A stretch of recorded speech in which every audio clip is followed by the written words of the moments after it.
My name is Sarah, and this is the story of how I lost everything I thought I needed, and found something I never knew I had: myself. For 12 years, I believed I was living a dream. My husband, Mark, was my best friend, my protector, my everything. We built our life from nothing, shared meals on the floor of our first apartment, whispered dreams about the future, laughed through struggles. We were partners. At least, I thought we were. It started with the small things: missed calls, secretive texts, that sudden need to work late. I wanted to believe him because trust was the foundation of our marriage.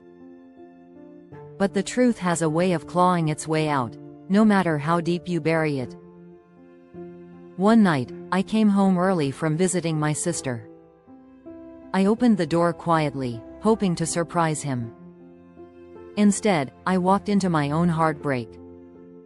There he was, in our living room, with another woman. I can't even describe what that moment felt like. My knees buckled. The air left my lungs.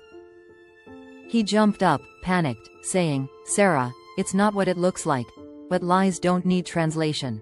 They scream loud enough in silence." That night, I packed a small bag and left. No words. No tears. Just the sound of my heart breaking behind me. In the weeks that followed, my world fell apart.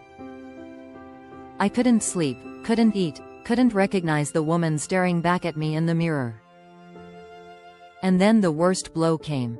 He emptied our joint account. Every cent we had built together, gone. He bought a new car. Moved into a new apartment. With her. I had nothing left: no money, no job, no home.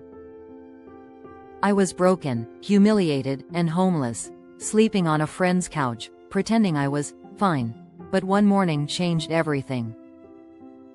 I was sitting on a park bench, crying quietly, when a stranger sat beside me. He didn't ask questions. He just handed me a cup of coffee and said, "Sometimes the things we lose aren't really losses. They're lessons in disguise." His name was David. He was older, calm, kind. A widower who volunteered at a community center. He offered me a part-time job organizing charity events. At first, I hesitated. I was too ashamed, too lost.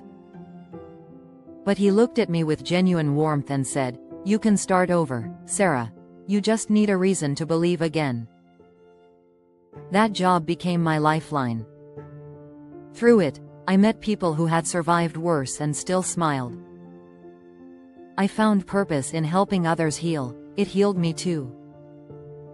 Slowly, the pain became softer, the nights less lonely.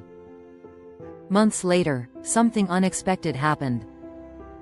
Mark showed up at the center one afternoon, tired, thinner, desperate. His new relationship had collapsed, and the woman had stolen money from him. He looked at me like I was his last hope. "Sarah," he said, "I made a mistake. I lost everything. I miss you. Please, let's start over." I felt my old wounds pulse. But this time, I didn't cry. I didn't shout. I simply looked at him, the man who once destroyed me, and said, "I already forgave you, Mark, but forgiveness doesn't mean I owe you another chance." He stood there speechless. And that was my revenge, not anger, not payback, but peace. Because nothing hurts a guilty heart more than seeing the person they broke standing strong, smiling, and free. As he walked away, I felt lighter.